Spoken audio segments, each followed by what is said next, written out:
लीजिए सुनिए, मुंशी प्रेमचंद के लिखे उपन्यास रंगभूमि के 42वें भाग का वाचन मेरी यानी समीर गोस्वामी की आवाज में। अदालत ने अगर दोनों युवकों को कठिन दंड दिया तो जनता ने भी सूरदास को उससे कम कठिन दंड न दिया। चारों ओर थोड़ी थोड़ी होने लगी। मोहल्ले वालों का तो कहना ही क्या, आसपास के गांव वाले भी दो चार खोटी खरी सुना जाती थे। मांगता तो है भीख, पर अपने को कितना लगाता है। जरा चार भले आदमियों ने मुंह लगा लिया तो घमंड के मारे पांव धरती पर नहीं रखता। सूरदास को मारे शर्म से घर से बाहर निकलना मुश्किल हो गया। इसका एक अच्छा फल यह हुआ कि बजरंगी और जगधर का क्रोध शांत हो गया। बजरंगी ने सोचा, अब क्या मारूं पीटूं। उसके मुंह में तो यों ही कालिख लग गई। जगधर की अकेली इतनी हिम्मत कहां। दूसरा फल यह हुआ कि सुभागी फिर भैरों के घर जाने को राजी हो गई। उसे ज्ञात हो गया कि बिना किसी आड़ के मैं इन झोंकों से नहीं बच सकती। सूरदास की आड़ केवल टट्टी की आड़ थी। एक दिन सूरदास बैठा हुआ दुनिया की हठधर्मी और अनीति का दुखड़ा रो रहा था कि सुभागी बोली, भैया तुम्हारे ऊपर मेरे कारण चारों ओर से बौछार पड़ रही है। बजरंगी और जगधर दोनों मारने पर उतारू हैं। ना हो तो मुझे भी अब मेरे घर पहुंचा दो। यही ना होगा मारे पीटेगा, क्या करूंगी? सह लूंगी, इस बेआबरूई से तो बचूंगी। भैरों तो पहले से ही मुंह फैलाए हुए था। बहुत खुश हुआ, आकर सुभागी को बड़े आदर से ले गया। सुभागी जाकर बुढ़िया के पैरों पर गिर पड़ी और खूब रोई। बुढ़िया ने उठाकर छाती से लगा लिया। बेचारी अब आंखों से माजूर हो गई थी। भैरों जब कहीं चला जाता तो दुकान पर कोई बैठने वाला न रहता।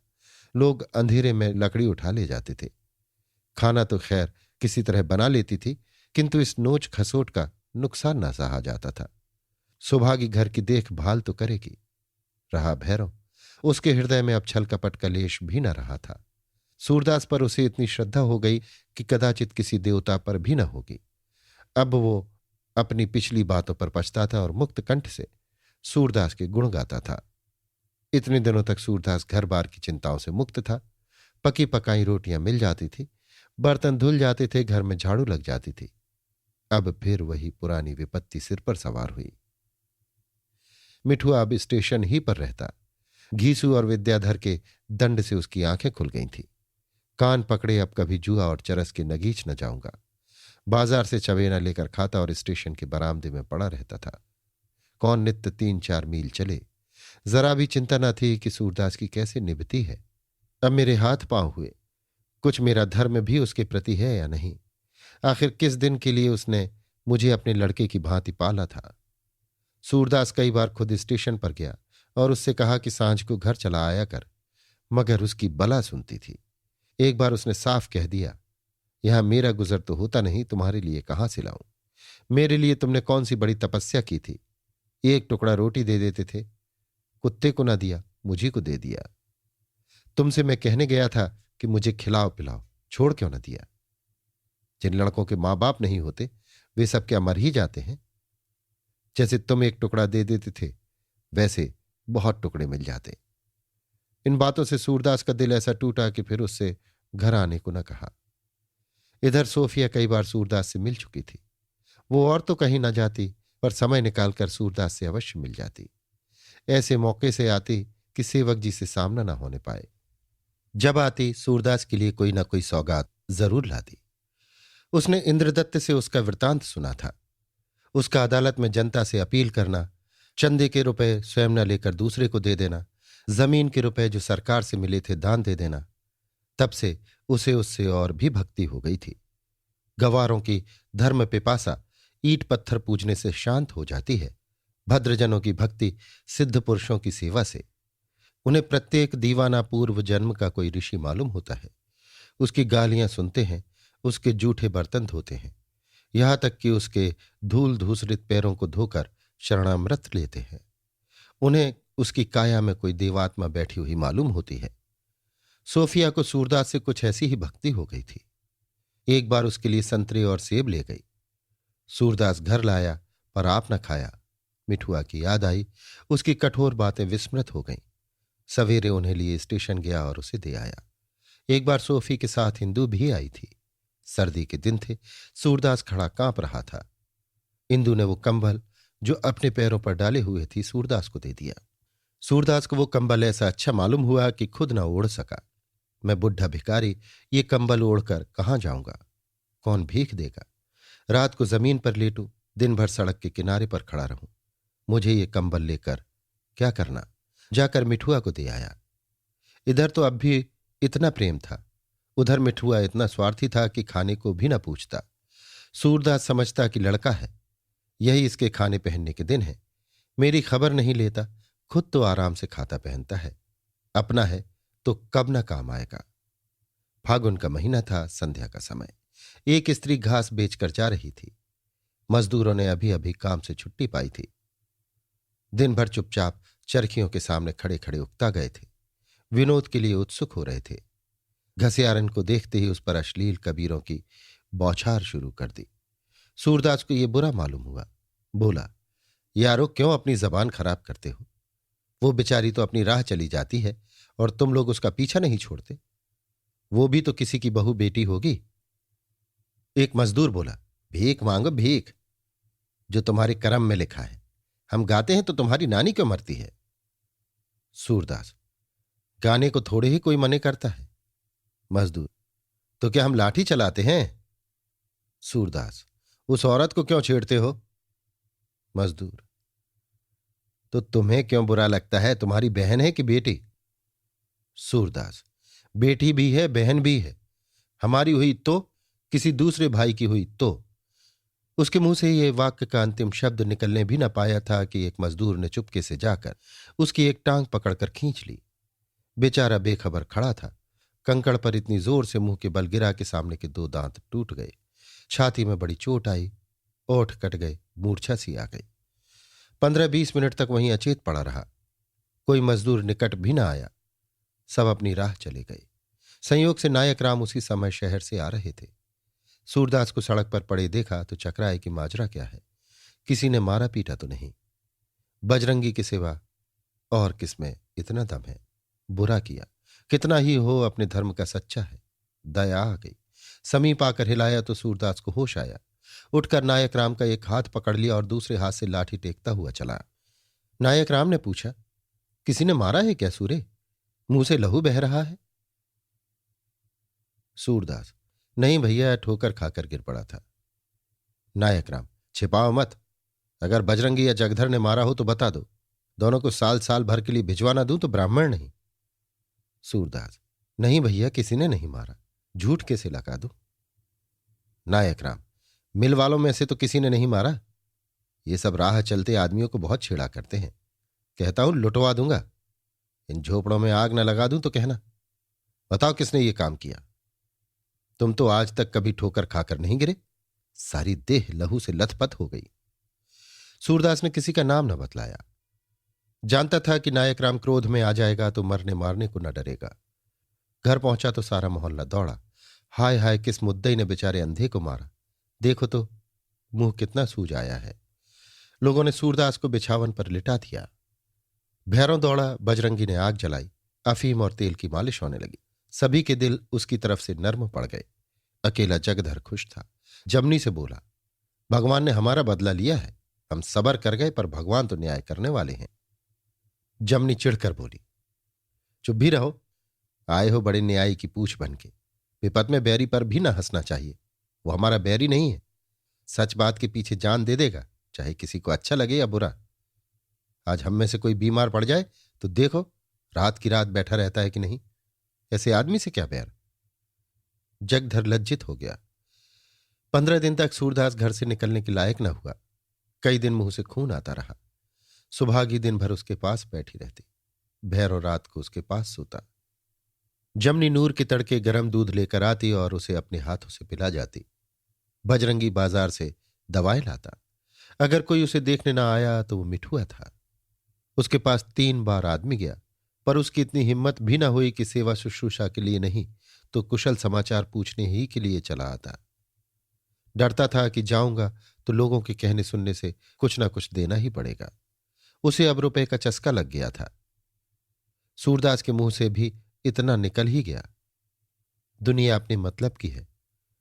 बाप नन्ना सा छोड़कर मर गया। मां बेटे की परवस्ती की। मां मर गई तो अपने लड़के की तरह पाला पोसा। आप लड़कोरी बन गया। उसकी नींद सोता था, उसकी नींद जागता था। आज 4 पैसे कमाने लगा तो बात भी नहीं पूछता। खैर, हमारी भी भगवान है, जहां रहे खुशी रहे। उसकी नियत उसके साथ, मेरी नियत मेरे साथ। उसे मेरी कलक ना हो, मुझे तो उसकी कलक है। मैं कैसे भूल जाऊं कि मैंने लड़के की तरह उसको पाला है। इधर तो सूरदास रोगशैया पर पड़ा हुआ था, उधर पाणीपुर का भाग्य निर्णय हो रहा था। एक दिन प्रातःकाल राजा महेंद्र कुमार, मिस्टर जॉन सेवक, जायजाद के तखमीने का अफसर, पुलिस के कुछ सिपाही और एक दरोगा पाणीपुर आ पहुंचे। राजा साहब ने निवासियों को जमा करके समझाया, सरकार को एक खास सरकारी काम के लिए इस मोहल्ले की जरूरत है। उसने फैसला किया है कि तुम लोगों को उचित दाम देकर यह जमीन ले ली जाए। लाट साहब का हुक्म आ गया है। तखमीने के अफसर साहब इसी काम के लिए तैनात किए गए हैं। कल से उनका इजलास यहीं हुआ करेगा। आप सब मकानों की कीमत का तखमीना करेंगे और उसी के मुताबिक तुम्हें मुआवजा मिल जाएगा।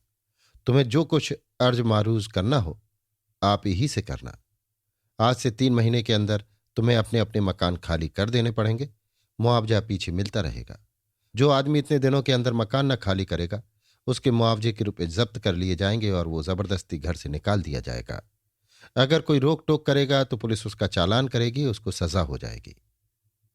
सरकार तुम लोगों को बेवजह तकलीफ नहीं दे रही है। उसको इस जमीन की सख्त जरूरत है। मैं सिर्फ सरकारी हुक्म की तामील कर रहा हूं। गांव वालों को पहले ही इसकी टोह मिल चुकी थी, किंतु इस ख्याल से मन को बोध दे रहे थे कि कौन जाने खबर ठीक है या नहीं। ज्यों ज्यों विलंब होता था, उनकी आलस्य प्रिय आत्माएं निश्चिंत होती जाती थीं। किसी को आशा थी कि हाकिमों से कह सुनकर अपना घर बचा लूंगा। कोई कुछ दे दिलाकर अपनी रक्षा करने की फिक्र कर रहा था। कोई उज्रदारी करने का निश्चय किए हुए था। कोई ये सोचकर शांत बैठा हुआ था कि ना जाने क्या होगा। पहले से क्यों अपनी जान हलकान करें। जब सिर पर पड़ेगी तब देखी जाएगी। तिस पर भी आज जो लोगों ने सहसा ये हुक्म सुना तो मानो वज्रघात हो गया। सबके सब हाथ बांधकर राजा साहब के सामने खड़े हो गए और कहने लगे, सरकार यहां रहते हमारी कितनी पीढ़ियां गुजर गई। अब सरकार हमको निकाल देगी तो कहां जाएंगे। 2-4 आदमी हों तो कहीं घुस पड़े। मोहल्ले का मोहल्ला उजड़कर कहां जाएगा। सरकार जैसे हमें निकालती है वैसे कहीं ठिकाना भी बता दे। राजा साहब बोले, मुझे स्वयं इस बात का दुख है और मैंने तुम्हारी ओर से सरकार की सेवा में उज्र भी किया था, मगर सरकार कहती है इस जमीन के बगैर हमारा काम नहीं चल सकता। मुझे तुम्हारे साथ सच्ची सहानुभूति है, पर मजबूर हूं, कुछ नहीं कर सकता। सरकार का हुक्म है, मानना पड़ेगा। इसका जवाब देने की किसी को हिम्मत न पड़ती थी। लोग एक दूसरे को कोहनियों से ठेलते थे कि आगे बढ़कर पूछो मुआवजा किस हिसाब से मिलेगा, पर किसी के कदम न बढ़ते थे। न इकराम यो तो बहुत चलते हुए आदमी थे, पर इस अवसर पर वो भी मौन साधे हुए खड़े थे।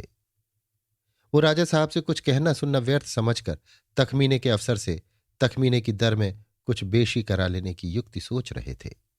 कुछ दे दिलाकर उनसे काम निकालना ज्यादा सरल जान पड़ता था। इस विपत्ति में सभी को सूरदास की याद आती थी। वो होता तो जरूर हमारी ओर से अरज विनती करता। इतना गुर्दा और किसी का नहीं हो सकता। कई आदमी लपके हुए सूरदास के पास गए और उससे ये समाचार कहा। सूरदास ने कहा, और सब लोग तो हैं ही, मैं चलकर क्या कर लूंगा।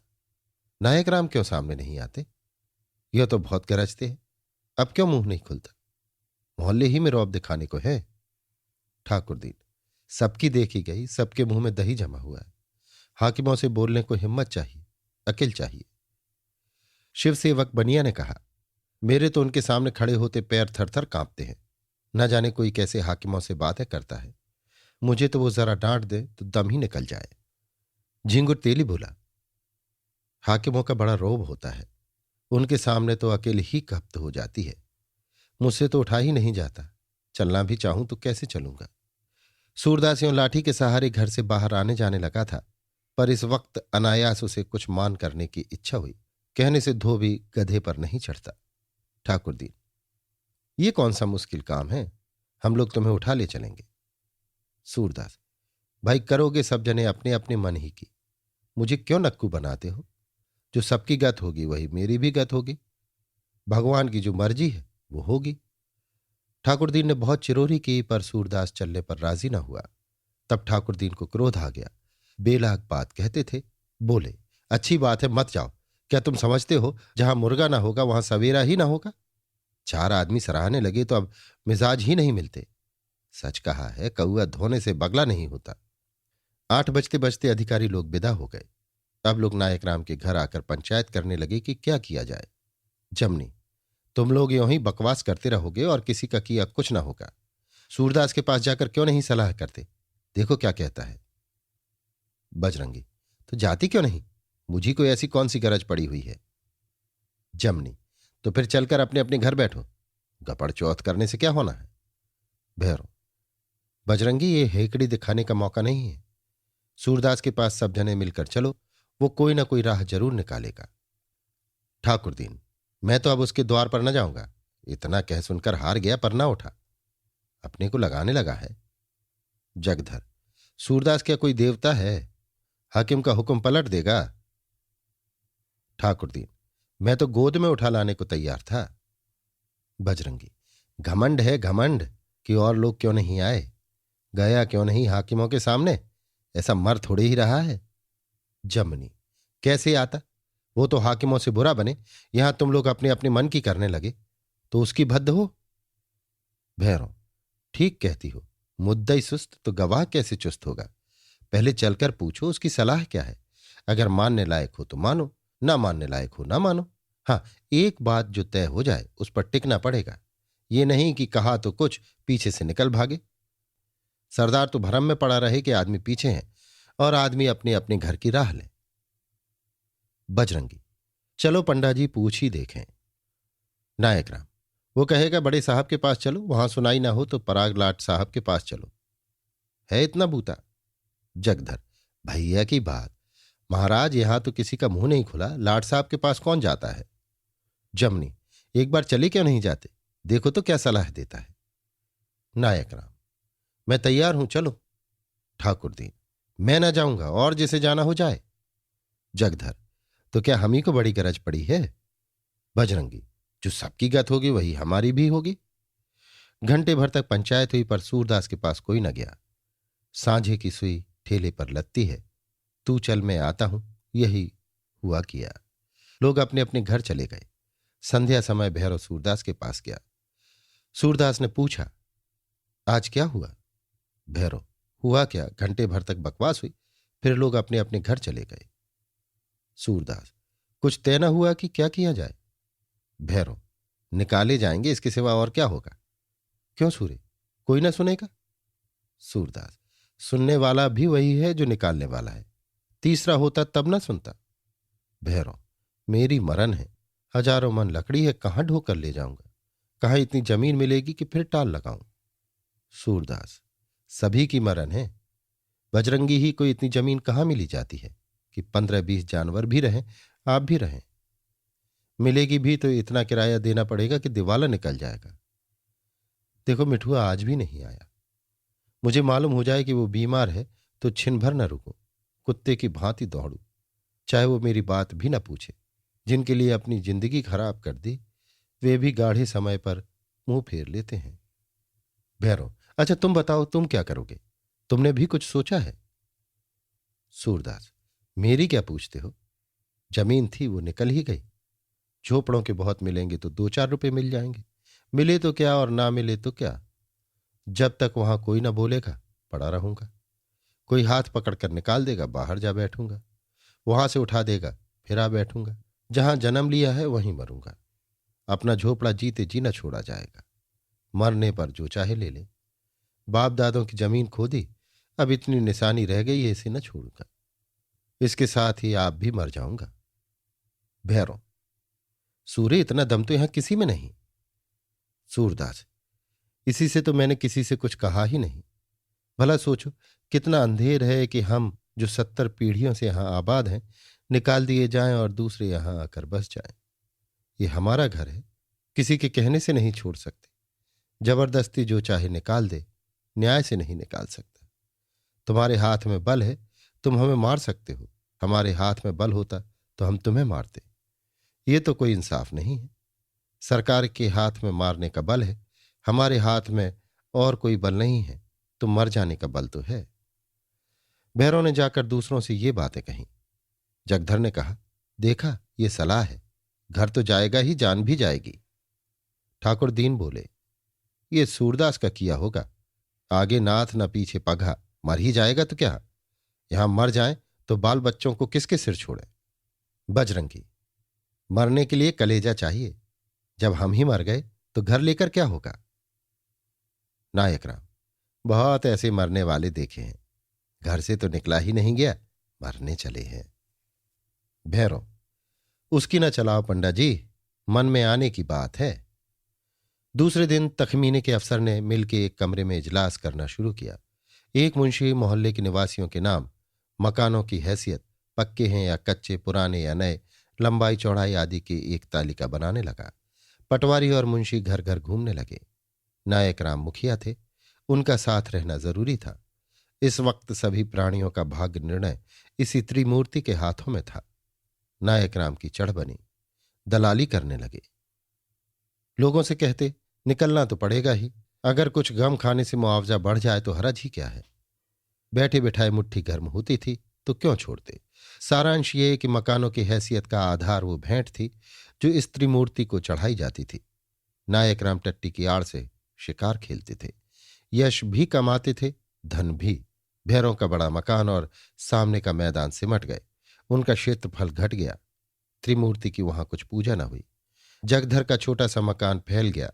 त्रिमूर्ति ने उसकी भेंट से प्रसन्न होकर रस्सियां ढीली कर दी, क्षेत्रफल बढ़ गया। ठाकुर दीन ने इन देवताओं को प्रसन्न करने के बदले शिवजी को प्रसन्न करना ज्यादा आसान समझा। वहां एक लोटे जल के सिवा विशेष खर्च न था। दोनों वक्त पानी देने लगे। पर इस समय त्रिमूर्ति का दौरा था, शिवजी की एक न चली। त्रिमूर्ति ने उनके छोटे पर पक्के घर को कच्चा सिद्ध किया। बजरंगी देवताओं को प्रसन्न करना क्या जाने, उन्हें नाराज ही कर चुका था। पर जमनी ने अपनी सुबुद्धि से बिगड़ता हुआ काम बना लिया।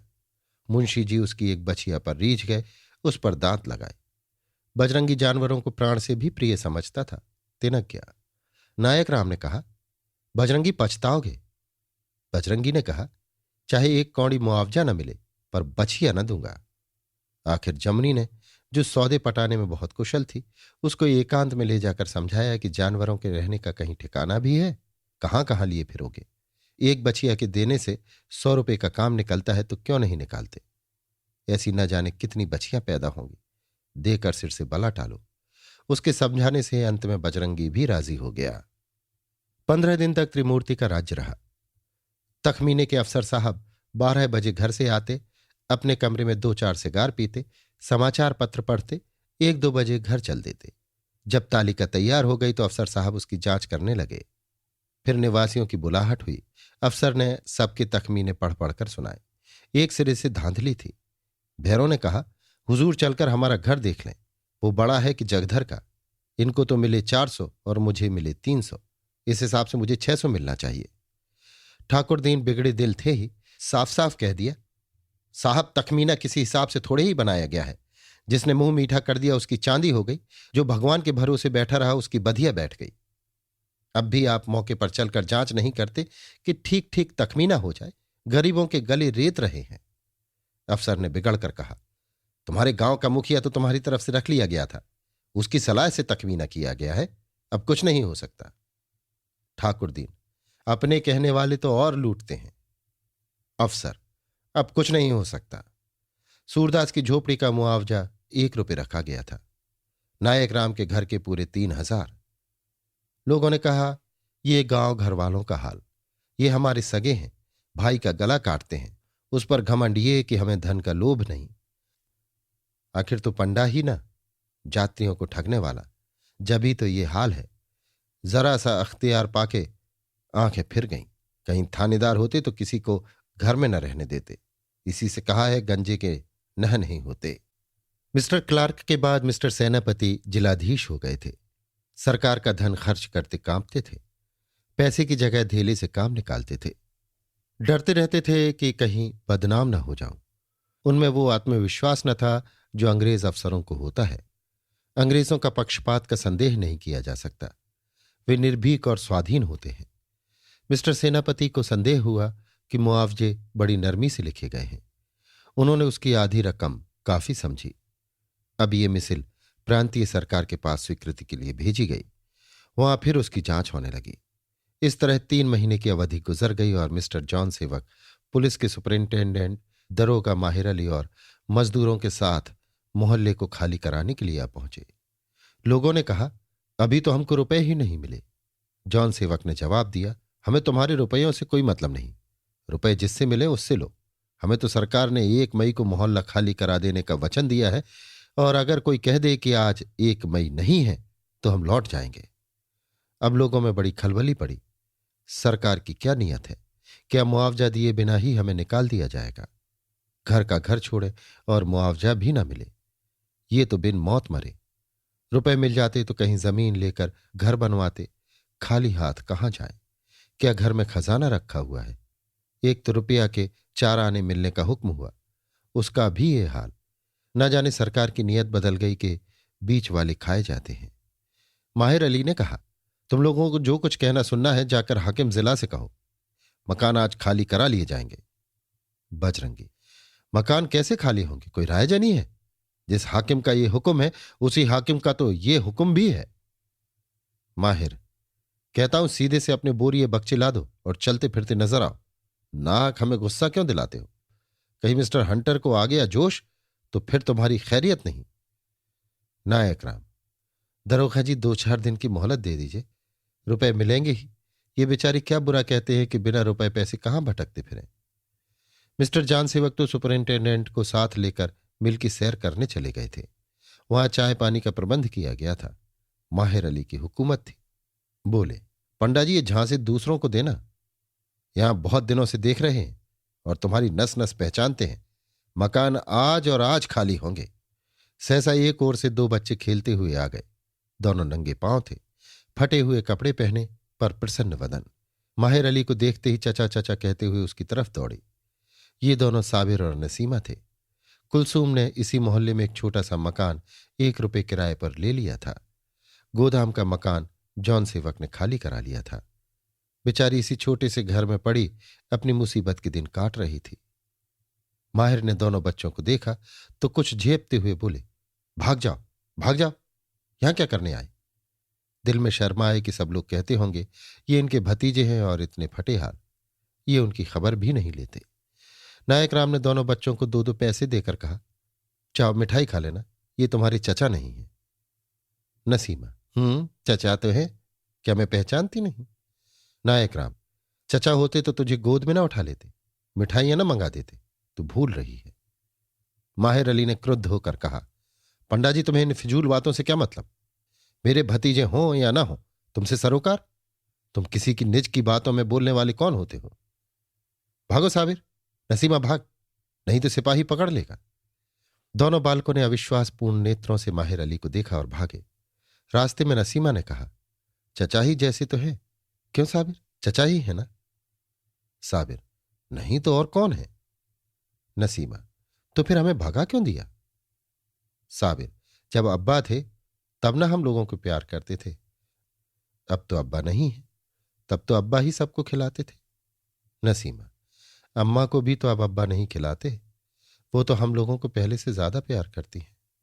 पहले कभी पैसे न देती थी, अब तो पैसे भी देती हैं। साबिर, वो तो हमारी अम्मा है ना।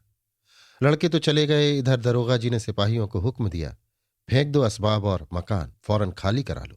ये लोग लात के आदमी हैं, बातों से न मानेंगे। 2 कांस्टेबल हुक्म पाते ही बजरंगी के घर में घुस गए और बर्तन निकाल निकाल फेंकने लगे। बजरंगी बाहर लाल आंखें किए खड़ा ओठ चबा रहा था। जमनी घर में इधर उधर दौड़ती फिरती थी, कभी हाड़ियां उठाकर बाहर लाती, कभी फेंके हुए बर्तनों को समेटती। मुंह एक क्षण के लिए भी बंद न होता था। मुड़ी काटे कारखाना बनाने चले हैं, दुनिया को उजाड़ कर अपना घर भरेंगे। भगवान भी वे ऐसे पापियों का संहार नहीं करते। ना जाने कहां जाके सो गए। हाय, घिउआ की जोड़ी पटक कर तोड़ डाली। बजरंगी ने टूटी हुई जोड़ी उठा ली और एक सिपाही के पास जाकर बोला, जमादार, ये जोड़ी तोड़ डालने से तुम्हें क्या मिला? साबित उठा ले जाते तो भला किसी के काम तो आती। कुशल है कि लाल पगड़ी बांधे हुए हो, नहीं तो आज। उसके मुंह से पूरी बात भी न निकली थी कि दोनों सिपाहियों ने उस पर डंडे चलाने शुरू किए। बजरंगी से अब जब्त न हो सका। लपक कर एक सिपाही की गर्दन एक हाथ से और दूसरे की गर्दन दूसरे हाथ से पकड़ ली और इतनी जोर से दबाई कि दोनों की आंखें निकल आईं। जमनी ने देखा अब अनर्थ हुआ चाहता है तो रोती हुई बजरंगी के पास आकर बोली, तुम्हें भगवान की कसम है जो किसी से लड़ाई करो, छोड़ो छोड़ो, क्यों अपनी जान से बैर कर रहे हो? बजरंगी, तू जा बैठ, फांसी पा जाऊं तो मैं के चली जाना, मैं तो इन दोनों के प्राण ही लेकर छोड़ूंगा। जमनी, तुम्हें घीसू की कसम, तुम मेरा ही मांस खाओ जो इन दोनों को छोड़कर यहां से चले ना जाओ। बजरंगी ने दोनों सिपाहियों को छोड़ दिया, पर उसके हाथ से छूटना था कि वे दौड़े हुए माहिर अली के पास पहुंचे और कई और सिपाहियों को लिए हुए फिर आए, पर बजरंगी को जमनी पहले ही से टाल ले गई थी। सिपाहियों को शेर न मिला तो शेर की मांद को पीटने लगे, घर की सारी चीजें तोड़ फोड़ डाली, जो अपने काम की चीज नजर आई उस पर हाथ भी साफ किया। यही लीला दूसरे घरों में भी हो रही थी। चारों तरफ लूट मची हुई थी। किसी ने अंदर से घर के द्वार बंद कर लिए, कोई अपने बाल बच्चों को लेकर पिछवाड़े से निकल भागा। सिपाहियों को मकान खाली कराने का हुक्म क्या मिला, लूट मचाने का हुक्म मिल गया। किसी को अपने बर्तन भाड़े समेटने की मोहलत भी न देते थे। नायक राम के घर पर भी धावा हुआ। माहिर अली स्वयं 5 सिपाहियों को लेकर घुसे। देखा तो वहां चिड़िया का पूत भी न था। घर में झाड़ू फिरी हुई थी, एक टूटी हाड़ी भी न मिली। सिपाहियों के हौसले मन ही में रह गए। सोचे थे इस घर में खूब बढ़-बढ़कर हाथ मारेंगे, पर निराश और लज्जित होकर निकलना पड़ा। बात यह थी कि नायक राम ने पहले ही अपने घर की चीजें निकाल फेंकी थी। उधर सिपाहियों ने घरों के ताले तोड़ने शुरू किए। कहीं किसी पर मार पड़ती थी, कहीं कोई अपनी चीजें लिए भागा जाता था। चिलपौ मची हुई थी। विचित्र दृश्य था, मानो दिन दहाड़े डाका पड़ रहा हो। सब लोग घरों से निकलकर या निकाले जाकर सड़क पर जमा होते जाते थे। ऐसे अवसरों पर प्रायः उपद्रवकारियों का जमाव हो ही जाता है। लूट का प्रलोभन था ही, किसी को निवासियों से बैर था, किसी को पुलिस से अदावत। अतिक्षण शंका होती थी कि कहीं शांति न भंग हो जाए, कहीं कोई हंगामा न मच जाए। माहिर अली ने जन समुदाय की त्योरियां देखी तो तुरंत एक सिपाही को पुलिस की छावनी की ओर दौड़ाया और 4 बजते बजते सशस्त्र पुलिस की एक टोली और आ पहुंची। कुमुक आते ही माहिर अली और भी दिलेर हो गए। हुक्म दिया, मार मार कर सबों को भगा दो। लोग वहां क्यों खड़े हैं, भगा दो। जिस आदमी को यहां खड़े देखो मारो। अब तक लोग अपने माल और असबाब समेटने में लगे हुए थे। मार भी पड़ती थी, चुपके से सह लेते थे। घर में अकेले कई सिपाहियों से कैसे भिड़ते। अब सबके सब एक जगह खड़े हो गए थे। उन्हें कुछ तो अपनी सामूहिक शक्ति का अनुभव हो रहा था। उस पर नायक राम उकसाते जाते थे, यहां आए तो बिना मारे न छोड़ना। 2-4 के हाथ पैर जब तक न टूटेंगे ये सब न भागेंगे। बारूद भड़कने ही वाली थी कि इतने में इंदू की मोटर पहुंची। उसमें से विनय, इंद्रदत्त और इंदू उतर पड़े। देखा तो कई हजार आदमियों का हुजूम था। कुछ मोहल्ले के निवासी थे, कुछ राह चलते मुसाफिर, कुछ आसपास के गांवों के रहने वाले, कुछ मिल के मजदूर। कोई केवल तमाशा देखने आया था, कोई पड़ोसियों से सहानुभूति करने और इस उपद्रव का ईर्ष्यापूर्ण आनंद उठाने। माहिर अली और उनके सिपाही इस उत्साह के साथ, जो नीची प्रकृति के प्राणियों के दमन में होता है, लोगों को सड़क पर से हटाने की चेष्टा कर रहे थे। पर भीड़ पीछे हटने के बदले और आगे ही बढ़ती जाती थी। विनय ने माहिर अली के पास जाकर कहा, दरोगा जी, क्या इन आदमियों को 1 दिन की भी मोहलत नहीं मिल सकती? माहिर, मोहलत तो 3 महीने की थी, और अगर 3 साल की भी हो जाए तो मकान खाली करने के वक्त यही हालत होगी। ये लोग सीधे से कभी न जाएंगे। विनय, आप इतनी कृपा कर सकते हैं कि थोड़ी देर के लिए सिपाहियों को रोक लें, जब तक मैं सुपरिंटेंडेंट को यहां की हालत की खबर कर दूं। माहिर, साहब तो यही हैं। मिस्टर जॉन सेवक उन्हें मिल दिखाने ले गए थे, मालूम नहीं वहां से कहां चले गए, अब तक नहीं लौटे। वास्तव में साहब बहादुर कहीं गए न थे। जॉन सेवक के साथ दफ्तर में बैठे आनंद से शराब पी रहे थे। दोनों ही आदमियों ने वास्तविक स्थिति को समझने में गलती की थी।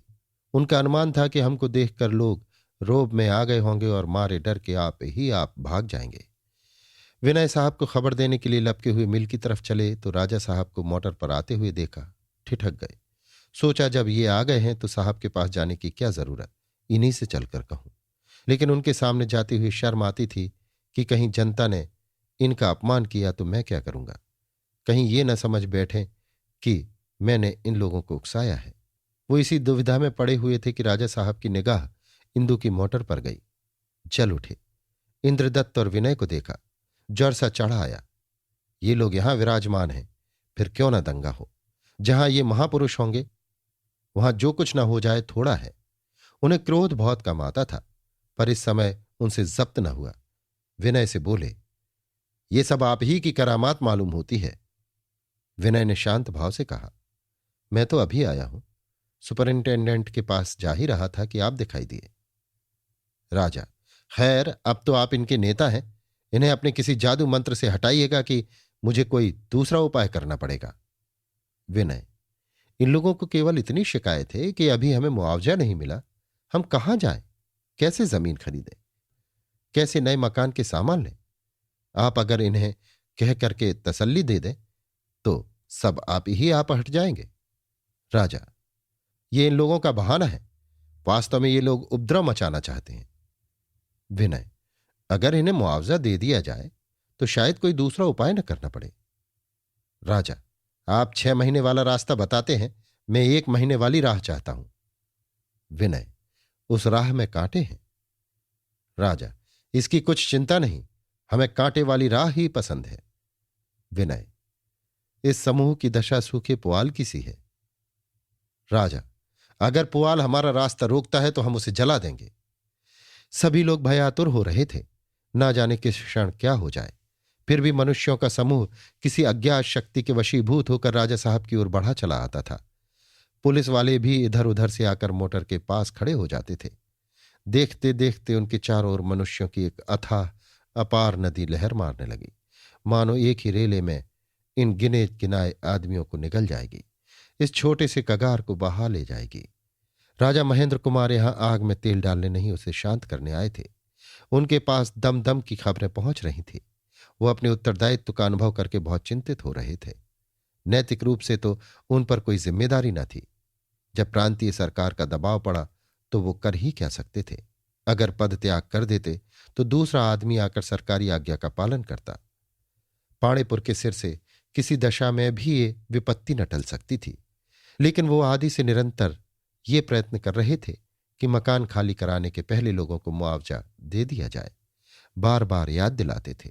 ज्यों ज्यों अंतिम तिथि आती जाती थी उनकी शंकाएं बढ़ती जाती थी। वो तो यहां तक चाहते थे कि निवासियों को कुछ रुपए पेशगी दे दिए जाएं, जिसमें वे पहले ही से अपना अपना ठिकाना कर लें। पर किसी अज्ञात कारण से रुपए की स्वीकृति में विलंब हो रहा था। वो मिस्टर सेनापति से बार बार कहते थे कि आप मंजूरी की आशा पर अपने हुक्म से रुपए दिला दें, पर जिलाधीश कानों पर हाथ रखते थे कि न जाने सरकार का क्या इरादा है। मैं बिना हुक्म पाए कुछ नहीं कर सकता। जब आज भी मंजूरी न आई तो राजा साहब ने तार द्वारा पूछा। दोपहर तक वो जवाब का इंतजार करते रहे। आखिर जब इस जमाव की खबर मिली तो घबराए। उसी वक्त दौड़े हुए जिलाधीश के बंगले पर गए कि उनसे कुछ सलाह लें। उन्हें आशा थी कि वो स्वयं घटना स्थल पर जाने को तैयार होंगे, पर वहां जाकर देखा तो साहब बीमार पड़े थे। बीमारी क्या थी? बीमारी का बहाना था। बदनामी से बचने का यही उपाय था। साहब राजा से बोले, मुझे खेद है, मैं नहीं जा सकता। आप जाकर उपद्रव को शांत करने के लिए जो उचित समझे करें। महेंद्र कुमार अब बहुत घबराए। अपनी जान किसी भांति बचती न नजर आती थी। अगर कहीं रक्तपात हो गया तो मैं कहीं का न रहूंगा। सब कुछ मेरे ही सिर आएगी।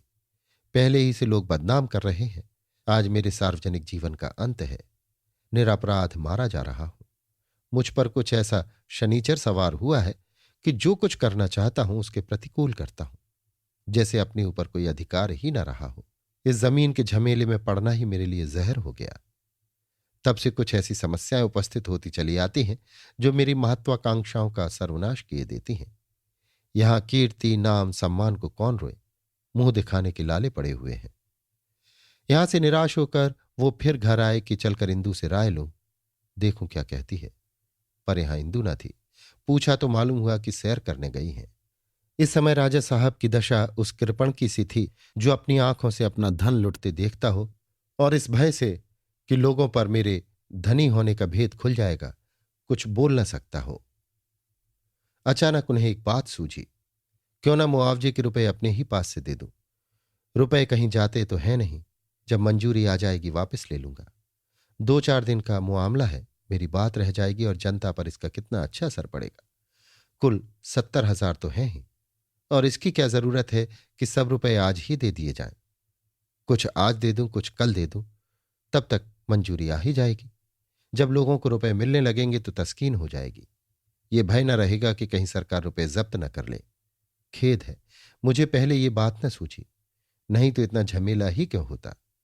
उन्होंने उसी वक्त इंपीरियल बैंक के नाम 20,000 का चेक लिखा।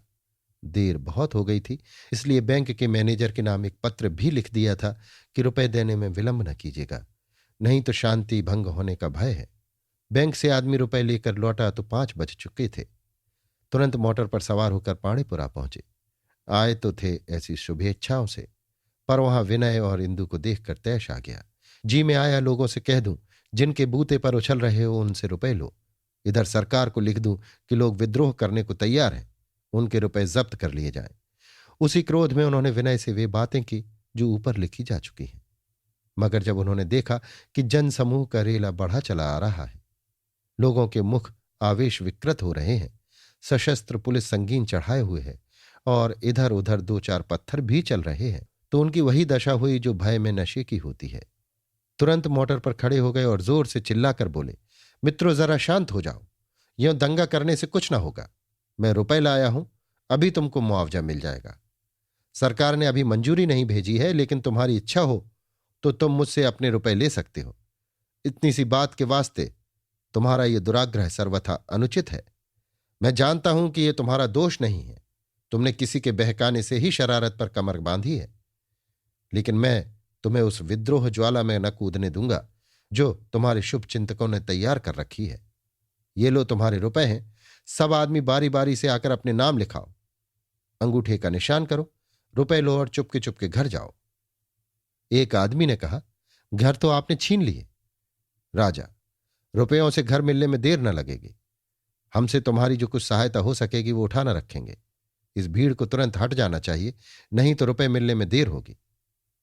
जो जनसमूह उमड़े हुए बादलों की तरह भयंकर और गंभीर हो रहा था, ये घोषणा सुनते ही रुई के गालों की भांति फट गया। न जाने लोग कहां समा गए, केवल वे ही रोग रह गए जिन्हें रुपए पाने थे। सामयिक सुबुद्धि मंडलाती हुई विपत्ति का कितनी सुगमता से निवारण कर सकती है, इसका ये उज्ज्वल प्रमाण था। एक अनुचित शब्द, एक कठोर वाक्य अवस्था को असाध्य बना देता। पटवारी ने नामावली पढ़नी शुरू की। राजा साहब अपने हाथों से रुपए बांटने लगे। आसामी रुपए लेता था, अंगूठे का निशान बनाता था, और तब 2 सिपाही उसके साथ कर दिए जाते थे कि जाकर मकान खाली करा लें। रुपए पाकर लौटते हुए लोग यों बातें करते जाते थे। एक मुसलमान, ये राजा बड़ा मूची है, सरकार ने रुपए भेज दिए थे पर दबाए बैठा था, हम लोग गरम न पड़ते तो हजम कर जाता। दूसरा, सोचा होगा मकान खाली करा लूं और रुपए सरकार को वापस करके सुरखरू बन जाऊं। एक ब्राह्मण ने इसका विरोध किया, क्या बकते हो, बेचारे ने रुपए अपने पास से दिए हैं। तीसरा, तुम गोखे हो, ये चालें क्या जानो, जाके पोथी पढ़ो और पैसे ठगो। चौथा, सबों ने पहले ही सलाह कर ली होगी, आपस में रुपए बांट लेते, हम लोग ठाठ ही पर रह जाते। एक मुंशी जी बोले, इतना भी ना करे तो सरकार कैसे खुश हो, इन्हें चाहिए था कि रियाया की तरफ से सरकार से लड़ते, मगर आप खुद ही खुशामदी टट्टू बने हुए हैं, सरकार का दबाव तो हीला है। पांचवा, तो ये समझ लो हम लोग न जाते तो बेचारों को कौड़ी भी न मिलती, घर से निकल जाने पर कौन देता है और कौन लेता है, बेचारे मांगने जाते तो चपरासियों से मारकर निकलवा देते। जनता की दृष्टि में एक बार विश्वास खोकर फिर जमाना मुश्किल है। राजा साहब को जनता के दरबार से ये उपहार मिल रहा था। संध्या हो गई थी, 4 ही 5 आसामियों को रुपए मिलने पाए थे कि अंधेरा हो गया। राजा साहब ने लैंप की रोशनी में 9 बजे रात तक रुपए बांटे। तब नायक राम ने कहा, सरकार अब तो बहुत देर हुई, ना हो कल पर उठा रखी। राजा साहब भी थक गए थे, जनता को भी अब रुपए मिलने में कोई बाधा न दिखती थी। काम कल के लिए स्थगित कर दिया गया। सशस्त्र पुलिस ने वहीं डेरा जमाया कि कहीं फिर न लोग जमा हो जाएं। दूसरे दिन 10 बजे फिर राजा साहब आए। विनय और इंद्रदत्त भी सेवकों के साथ आ पहुंचे। नामावली खोली गई। सबसे पहले सूरदास की तलबी हुई। लाठी टेकता हुआ राजा साहब के सामने खड़ा हो गया।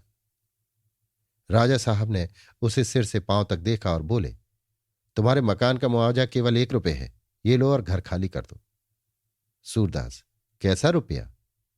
राजा, अभी तुम्हें मालूम नहीं, तुम्हारा मकान सरकार ने ले लिया है, ये उसी का मुआवजा है। सूरदास, मैंने तो अपना मकान बेचने को किसी से नहीं कहा। राजा, और लोग भी तो खाली कर रहे हैं। सूरदास, जो लोग छोड़ने पर राजी हो उन्हें दीजिए, मेरी झोपड़ी रहने दीजिए।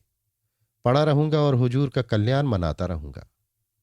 राजा, ये तुम्हारी इच्छा की बात नहीं है, सरकारी हुक्म है। सरकार को इस जमीन की जरूरत है। ये क्यों कर हो सकता है कि और मकान गिरा दी जाए और तुम्हारा झोपड़ा बना रहे। सूरदास, सरकार के पास जमीन की क्या कमी है, सारा मुल्क पड़ा हुआ है। एक गरीब की झोपड़ी छोड़ देने से उसका काम थोड़े ही रुक जाएगा। राजा, व्यर्थ की हुज्जत करते हो। ये रुपया लो, अंगूठे का निशान बनाओ और जाकर झोपड़ी में से अपना सामान निकाल लो। सूरदास, सरकार जमीन लेकर क्या करेगी? यहां कोई मंदिर बनेगा, कोई तालाब खुदेगा, कोई धर्मशाला बनेगी, बताइए। राजा, ये मैं कुछ नहीं जानता। सूरदास, जानते क्यों नहीं, दुनिया जानती है, बच्चा बच्चा जानता है। पुतली घर के मजदूरों के लिए घर बनेंगे तो उससे मेरा क्या फायदा होगा कि घर छोड़कर निकल जाऊं? जो कुछ फायदा होगा साहब को होगा, प्रजा की तो बर्बादी ही है। ऐसे काम के लिए मैं अपना झोपड़ा न छोड़ूंगा। हाँ, कोई धर्म का काम होता तो सबसे पहले मैं अपना झोपड़ा दे देता। इस तरह जबरदस्ती करने का आपको अख्तियार है। सिपाहियों को हुक्म दे दें, फूस में आग लगते कितनी देर लगती है, पर यह न्याय नहीं है। पुराने जमाने में एक राजा अपना बगीचा बनवाने लगा तो एक बुढ़िया की झोपड़ी बीच में पड़ गई। राजा ने उसे बुलाकर कहा, तो ये झोपड़ी मुझे दे दे, जितने रुपए कह तुझे दे दूं, जहां कह तेरे लिए घर बनवा दूं। बुढ़िया ने कहा, मेरा झोपड़ा रहने दीजिए। जब दुनिया देखेगी कि आपके बगीचे के एक कोने में बुढ़िया की झोपड़ी है तो आपके धर्म और न्याय की बड़ाई करेगी। बगीचे की दीवार 10-5 हाथ टेढ़ी हो जाएगी, पर इससे आपका नाम सदा के लिए अमर हो जाएगा। राजा ने बुढ़िया की झोपड़ी छोड़ दी। सरकार का धर्म प्रजा को पालना है कि उसका घर उजाड़ना, उसको बर्बाद करना। राजा साहब ने झुंझला कर कहा, मैं तुमसे दलील करने नहीं आया हूं, सरकारी हुक्म की तामील करने आया हूं। सूरदास, हुजूर, मेरी मजाल है कि आपसे दलील कर सकूं, मगर मुझे उजाड़िए मत। बाप दादों की निशानी यही झोपड़ी रह गई है, इसे बनी रहने दीजिए। राजा साहब को इतना अवकाश कहाँ था कि एक एक असामी से घंटों वाद विवाद करते। उन्होंने दूसरे आदमी को बुलाने का हुक्म दिया। इंद्रदत्त ने देखा कि सूरदास अब भी वहीं खड़ा है, हटने का नाम नहीं लेता, तो डरे कि कहीं राजा साहब उसे सिपाहियों से धक्के देकर हटवा न दें। धीरे से उसका हाथ पकड़कर अलग ले गए और बोले, सूर्य है तो अन्याय, मगर क्या करोगे, झोपड़ी तो छोड़नी ही पड़ेगी। जो कुछ मिलता है ले लो। राजा साहब की बदनामी का डर है, नहीं तो मैं तुमसे लेने को न कहता। कई आदमियों ने इन लोगों को घेर लिया। ऐसे अवसरों पर लोगों की उत्सुकता बढ़ी हुई होती है। क्या हुआ, क्या हुआ, क्या जवाब दिया, सभी इन प्रश्नों के जिज्ञासु होते हैं। सूरदास ने सजल नेत्रों से ताकते हुए आवेश कंपित कंठ से कहा, भैया, तुम भी कहते हो कि रुपया ले लो? मुझे तो इस पुतली घर ने पीस डाला। बाप दादों की निशानी 10 बीघे जमीन थी, वो पहले ही निकल गई। अब ये झोपड़ी भी छीनी जा रही है। संसार इसी माया मोह का नाम है। जब उससे मुक्त हो जाऊंगा तो झोपड़ी में रहने ना आऊंगा, लेकिन जब तक जीता रहूंगा अपना घर मुझसे ना छोड़ा जाएगा। अपना घर है, नहीं देते। हां, जबरदस्ती जो चाहे ले लो। इंद्रदत्त, जबरदस्ती कोई कर रहा है? कानून के अनुसार ही ये मकान खाली कराए जा रहे हैं। सरकार को अधिकार है कि वो किसी सरकारी काम के लिए जो मकान या जमीन चाहे ले ले। सूरदास, होगा कानून, मैं तो एक धर्म का कानून जानता हूं। इस तरह जबरदस्ती करने के लिए जो कानून चाहे बना लो। यहां कोई सरकार का हाथ पकड़ने वाला तो है नहीं, उसके सलाहकार भी तो सेठ महाजन ही है।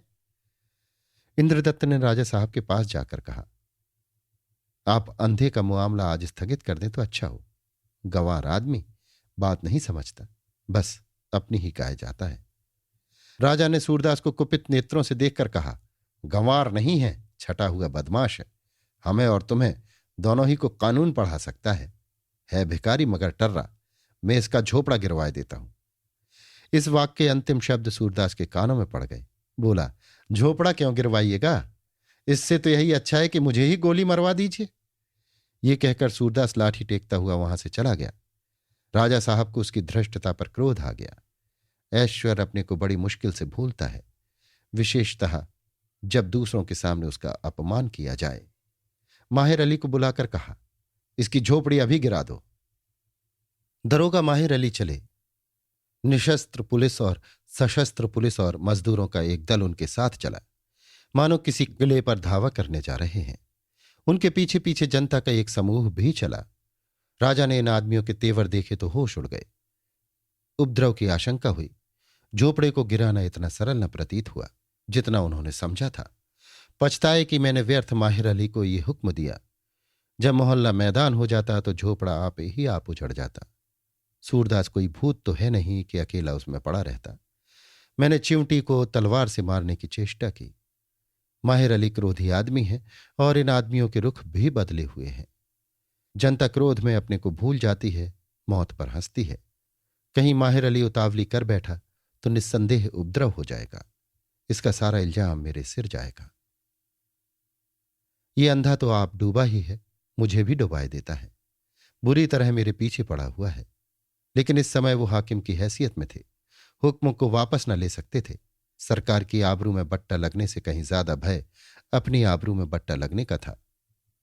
अब यही एक उपाय था कि जनता को झोपड़े की ओर न जाने दिया जाए।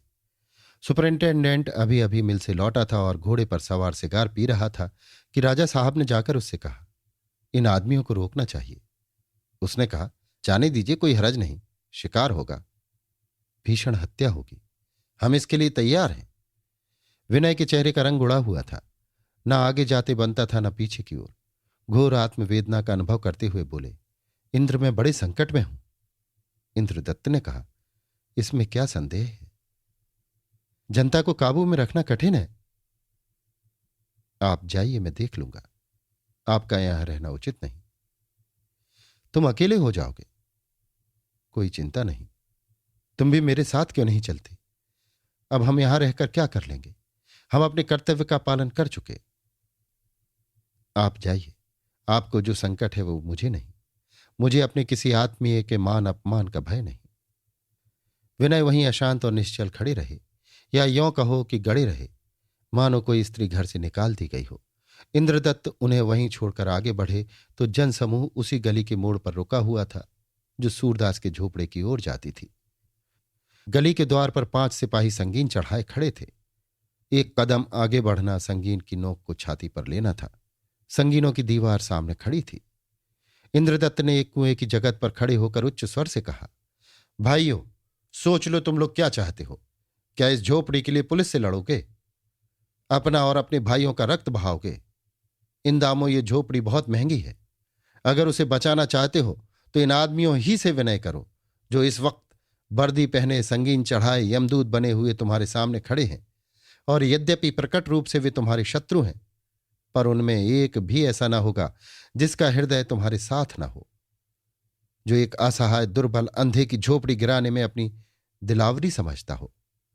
इनमें सभी भले आदमी हैं जिनके बाल बच्चे हैं, जो थोड़े वेतन पर तुम्हारे जान माल की रक्षा करने के लिए घर से आए हैं। एक आदमी हमारे जान माल की रक्षा करते हैं या सरकार के रौब दाब की? इंद्रदत्त, एक ही बात है। तुम्हारे जान माल की रक्षा के लिए सरकार के रौब दाब की रक्षा करनी परमावश्यक है। इन्हें जो वेतन मिलता है वो एक मजूर से भी कम है। एक प्रश्न, बग्घी इक्के वालों से पैसे नहीं लेते? दूसरा, चोरियां नहीं कराते, जुआ नहीं खिलाते, घूस नहीं खाते? इंद्रदत्त, ये सब इसीलिए होता है कि वेतन जितना मिलना चाहिए उतना नहीं मिलता। ये भी हमारी और तुम्हारी भांति मनुष्य हैं। इनमें भी दया और विवेक है। ये भी दुर्बलों पर हाथ उठाना नीचता समझते हैं। जो कुछ करते हैं मजबूर होकर। इन्हीं से कहो अंधे पर तरस खाएं, उनकी झोपड़ी बचाएं। सिपाहियों से, क्यों मित्रों, तुमसे इस दया की आशा रखें? इन मनुष्यों पर क्या करोगे? इंद्रदत्त ने एक ओर जनता के मन में सिपाहियों के प्रति सहानुभूति उत्पन्न करने की चेष्टा की और दूसरी ओर सिपाहियों की मनोगत दया को जागृत करने की। हवलदार संगीनों के पीछे खड़ा था। बोला, हमारी रोजी बचाकर और जो चाहे कीजिए, इधर से न जाइए। इंद्रदत्त, तो रोजी के लिए इतने प्राणियों का सर्वनाश कर दोगे? ये बेचारे भी तो एक दीन की रक्षा करने आए हैं। जो ईश्वर यहां तुम्हारा पालन करता है वो क्या किसी दूसरी जगह तुम्हें भूखों मारेगा? अरे, ये कौन पत्थर फेंकता है? याद रखो, तुम लोग न्याय की रक्षा करने आए हो, बलवा करने नहीं। ऐसे नीच आघातों से अपने को कलंकित न करना। मत हाथ उठाओ। अगर तुम्हारे ऊपर गोलियों की बाढ़ भी चले। इंद्रदत्त को कुछ और कहने का अवसर न मिला। सुपरिंटेंडेंट ने गली के मोड़ पर आदमियों का जमाव देखा तो घोड़ा दौड़ाता इधर चला। इंद्रदत्त की आवाज कानों में पड़ी तो डांट कर बोला, हटा दो इसको। तुम सब आदमी अभी हट जाओ, नहीं हम गोली मार देगा। समूह जौ भर भी न हटा। अभी हट जाओ, नहीं हम फायर कर देगा। कोई आदमी अपनी जगह से न हिला। सुपरिंटेंडेंट ने तीसरी बार आदमियों को हट जाने की आज्ञा दी। समूह शांत, गंभीर, स्थिर रहा। फायर करने की आज्ञा हुई। सिपाहियों ने बंदूकें हाथ में ली। इतने में राजा साहब बदहवास आकर बोले, for God sake Mr Brown, spare me. लेकिन हुक्म हो चुका था। बाढ़ चली। बंदूकों के मुंह से धुआं निकला। धाएं धाएं की रोमांचकारी ध्वनि निकली और कई आदमी चक्कर खाकर गिर पड़े। समूह की ओर से पत्थरों की बौछार होने लगी। 2-4 टहनियां गिर पड़ी थीं, किंतु वृक्ष अभी तक खड़ा था। फिर बंदूक चलाने की आज्ञा हुई। राजा साहब ने अब की बहुत गिड़गिड़ा कर कहा, Mr Brown, these shots are piercing my heart. किंतु आज्ञा मिल चुकी थी। दूसरी बाढ़ चली। फिर कई आदमी गिर पड़े। डालियां गिरी, लेकिन वृक्ष स्थिर खड़ा रहा। तीसरी बार फायर करने की आज्ञा दी गई। राजा साहब ने सजल नयन होकर व्यथित कंठ से कहा, Mr brown, now I am done for. बाढ़ चली। कई आदमी गिरे और उनके साथ इंद्रदत्त भी गिरे। गोली वक्ष स्थल को चीरती हुई पार हो गई। वृक्ष का तना गिर गया। समूह में भगदड़ पड़ गई। लोग गिरते पड़ते एक दूसरे को कुचलते भाग खड़े हुए। कोई किसी पेड़ की आड़ में छिपा, कोई किसी घर में घुस गया, कोई सड़क के किनारे की खाइयों में जा बैठा। पर अधिकांश लोग वहां से हटकर सड़क पर आ खड़े हुए। नायक राम ने विनय सिंह से कहा, भैया क्या खड़े हो, इंद्रदत्त को गोली लग गई। विनय अभी तक उदासीन भाव से खड़े थे। ये खबर पाते ही गोली सी लग गई। बेतहाशा दौड़े और संगीनों के सामने गली के द्वार पर आकर खड़े हो गए। उन्हें देखते ही भागने वाले संभल गए। जो छिपे बैठे थे निकल पड़े। जब ऐसे ऐसे लोग मरने को तैयार हैं जिनके लिए संसार में सुख ही सुख है, तो फिर हम किस गिनती में हैं? ये विचार लोगों के मन में उठा। गिरती हुई दीवार फिर खड़ी हो गई। सुपरिंटेंडेंट ने दांत पीसकर चौथी बार फायर करने का हुक्म दिया। लेकिन ये क्या, कोई सिपाही बंदूक नहीं चलाता। हवलदार ने बंदूक जमीन पर पटक दी। सिपाहियों ने भी उसके साथ ही अपनी अपनी बंदूकें रख दी। हवलदार बोला, हुजूर को अख्तियार है, जो चाहे करें, लेकिन अब हम लोग गोली नहीं चला सकते। हम भी मनुष्य हैं, हत्यारे नहीं। ब्राउन, कोर्ट मार्शल होगा। हवलदार, हो जाए। ब्राउन, नमक हराम लोग। हवलदार, अपने भाइयों का गला काटने के लिए नहीं, उनकी रक्षा करने के लिए नौकरी की थी। ये कहकर सबके सब पीछे की ओर फिर गए और सूरदास के झोपड़े की तरफ चले। उनके साथ कई हजार आदमी जय जयकार करते हुए चले। विनय उनके आगे आगे थे। राजा साहब और ब्राउन दोनों खोए हुए से खड़े थे। उनकी आंखों के सामने एक ऐसी घटना घटित हो रही थी जो पुलिस के इतिहास में एक नूतन युग की सूचना दे रही थी, जो परंपरा के विरुद्ध, मानव प्रकृति के विरुद्ध, नीति के विरुद्ध थी। सरकार के वे पुराने सेवक, जिनमें से कितनों ही ने अपने जीवन का अधिकांश प्रजा का दमन करने ही में व्यतीत किया था, यों करते हुए चले जाएं। अपना सर्वस्व, यहां तक कि प्राणों को भी समर्पित करने को तैयार हो जाएं। राजा साहब अब तक उत्तरदायित्व के भार से कांप रहे थे। अब ये भय हुआ कि कहीं ये लोग मुझ पर टूट न पड़े। ब्राउन तो घोड़े पर सवार आदमियों को हंटर मार मार कर भगाने की चेष्टा कर रहा था और राजा साहब अपने लिए छिपने की कोई जगह तलाश कर रहे थे। लेकिन किसी ने उनकी तरफ ताका भी नहीं। सबके सब विजय घोष करते हुए तरल वेग से सूरदास की झोपड़ी की ओर दौड़े चले जाते थे। वहां पहुंचकर देखा तो झोपड़े के चारों तरफ सैकड़ों आदमी खड़े थे। माहिर अली अपने आदमियों के साथ नीम के वृक्ष के नीचे खड़े नई सशस्त्र पुलिस की प्रतीक्षा कर रहे थे। हिम्मत न पड़ती थी कि इस व्यूह को चीर कर झोपड़े के पास जाए। सबके आगे नायक राम कंधे पर लठ रखे खड़े थे। इस व्यूह के मध्य में झोपड़े के द्वार पर सूरदास सिर झुकाए बैठा हुआ था, मानो धैर्य, आत्मबल और शांत तेज की सजीव मूर्ति हो। विनय को देखते ही नायक राम आकर बोला, भैया तुम अब कुछ चिंता मत करो, मैं यहां संभाल लूंगा।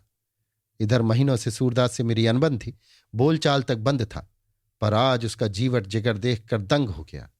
एक अंधे अपाहिज में ये है आप, हम लोग देखने ही को मिट्टी का ये बोझ लादे हुए हैं। विनय, इंद्रदत्त का मरना गजब हो गया। नायक राम, भैया दिल ना छोटा करो, भगवान की यही इच्छा होगी। विनय, कितनी वीर मृत्यु पाई है।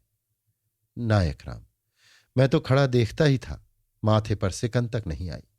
विनय, मुझे क्या मालूम था कि आज ये नौबत आएगी, नहीं पहले खुद जाता। वो अकेले सेवा दल का काम संभाल सकते थे, मैं नहीं संभाल सकता। कितना साहस मुख था, कठिनाइयों को तो ध्यान में ही न लाते थे, आग में कूदने के लिए तैयार रहते थे। कुशल यही है कि अभी विवाह नहीं हुआ था।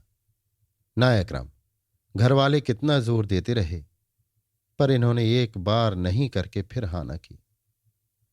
विनय, एक युवती के प्राण बच गए। नायक राम, कहाँ की बात भैया, ब्याह हो गया होता तो वो इस तरह बेधड़क गोलियों के सामने जाते ही ना। बेचारे माता पिता का क्या हाल होगा। विनय, रो रो कर मर जाएंगे और क्या। नायक राम, इतना अच्छा है कि और कई भाई हैं और घर के पोढ़े हैं। विनय, देखो इन सिपाहियों की क्या गति होती है, कल तक फौज आ जाएगी। इन गरीबों की भी कुछ फिक्र करनी चाहिए। नायक राम, क्या फिक्र करोगे भैया, उनका कोर्ट मार्शल होगा, भागकर कहां जाएंगे। विनय, यही तो उनसे कहना है कि भागे नहीं, जो कुछ किया है उसका यश लेने से न डरें, हवलदार को फांसी हो जाएगी। ये कहते हुए दोनों आदमी झोपड़े के पास आए तो हवलदार बोला, कुंवर साहब, मेरा तो कोर्ट मार्शल होगा ही, मेरे बाल बच्चों की खबर लीजिएगा। ये कहते कहते वो धाड़ मार मार रोने लगा। बहुत से आदमी जमा हो गए और कहने लगे, कुंवर साहब, चंदा खोल दीजिए। हवलदार, तुम सच्चे सूरमा हो जो निर्बलों पर हाथ नहीं उठाते।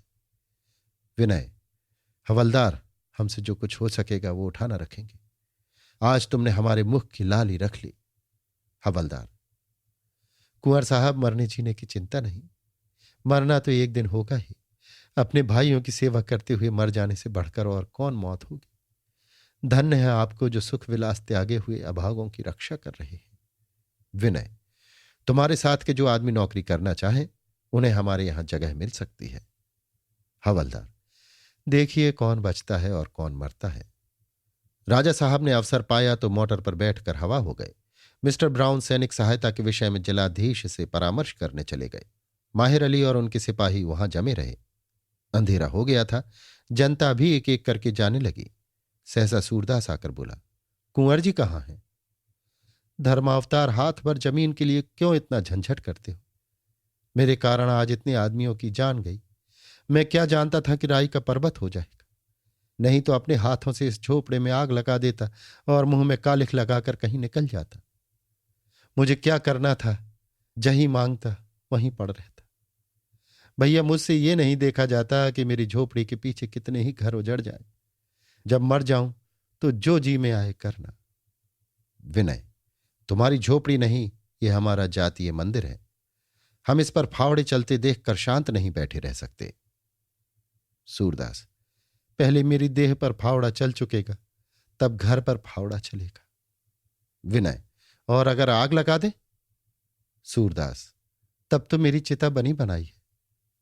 भैया, मैं तुमसे और सब भाइयों से हाथ जोड़कर कहता हूं कि अगर मेरे कारण किसी मां की गोद सूनी हुई या मेरी कोई बहन विधवा हुई तो मैं इस झोपड़ी में आग लगाकर जल मरूंगा। विनय ने नायक राम से कहा, अब? नायक राम, बात का धनी है, जो कहेगा जरूर करेगा। विनय, तो फिर अभी इसी तरह चलने दो, देखो उधर से कल क्या गुल खिलता है। उनका इरादा देखकर हम लोग सोचेंगे हमें क्या करना चाहिए। अब चलो अपने वीरों की सदगति करें। ये हमारे कौमी शहीद हैं, इनका जनाजा धूम से निकलना चाहिए। 9 बजते बजते 9 अर्थियां निकली और 3 जनाजे। आगे आगे इंद्रदत्त की अर्थी थी, पीछे पीछे अन्य वीरों की। जनाजे कब्रिस्तान की तरफ गए। अर्थीयों के पीछे कोई 10,000 आदमी नंगे सिर नंगे पांव सिर झुकाए चले जाते थे। पग पग पर समूह बढ़ता जाता था। चारों ओर से लोग दौड़े चले आते थे, लेकिन किसी के मुख पर शोक या वेदना का चिन्ह न था। न किसी की आंख में आंसू थे, न किसी कंठ से आर्तनाद की ध्वनि निकलती थी। इसके प्रतिकूल लोगों के हृदय गर्व से फूले हुए थे, आंखों में स्वदेशाभिमान का मद भरा हुआ था। यदि इस समय रास्ते में तोपें चढ़ा दी जाती तो भी जनता के कदम पीछे न हटते। न कहीं शोक ध्वनि थी, न विजयनाद। अलौकिक निस्तब्धता थी, भावमयी, प्रवाहमयी, उल्लासमयी। रास्ते में राजा महेंद्र कुमार का भवन मिला। राजा साहब छत पर खड़े ये दृश्य देख रहे थे। द्वार पर सशस्त्र रक्षकों का एक दल संगीने चढ़ाए खड़ा था। ज्यों ही अर्थियां उनके द्वार के सामने से निकली, एक रमणी अंदर से निकलकर जनप्रवाह में मिल गई। ये इंदु थी। उस पर किसी की निगाह न पड़ी। उसके हाथों में गुलाब के फूलों की एक माला थी जो उसने स्वयं गूंथी थी। वो ये हार लिए हुए आगे बढ़ी और इंद्रदत्त की अर्थी के पास जाकर अश्रु बिंदुओं के साथ उस पर चढ़ा दिया। विनय ने देख लिया, बोले, इंदु। इंदु ने उनकी ओर जलपूरित लोचनों से देखा और कुछ बोल न सकी। गंगे, ऐसा प्रभावशाली दृश्य कदाचित तुम्हारी आंखों ने भी न देखा होगा। तुमने बड़े बड़े वीरों को भस्म का ढेर होते देखा है जो शेरों का मुंह फेर सकते थे। बड़े बड़े प्रतापी भूपति तुम्हारी आंखों के सामने राख में मिल गए, जिनके सिंहनाद से दिक्पाल थर्राते थे। बड़े बड़े प्रभुत्वशाली योद्धा यहां चिताग्नि में समा गए। कोई यश और कीर्ति का उपासक था, कोई राज्य विस्तार का, कोई मत्सर ममत्व का। कितने ज्ञानी विरागे योगी पंडित तुम्हारी आंखों के सामने चितारूढ़ हो गए। सच कहना, कभी तुम्हारा हृदय इतना आनंद पुलकित हुआ था? कभी तुम्हारी तरंगों ने इस भांति सिर उठाया था? अपने लिए सभी मरते हैं, कोई इहलोक के लिए, कोई परलोक के लिए। आज तुम्हारी गोद में वे लोग आ रहे हैं जो निष्काम थे, जिन्होंने पवित्र विशुद्ध न्याय की रक्षा के लिए अपने को बलिदान कर दिया। और ऐसा मंगलमय शोक समाज भी तुमने कभी देखा जिसका एक एक अंग भातृ प्रेम, स्वजाति प्रेम और वीर भक्ति से परिपूर्ण हो?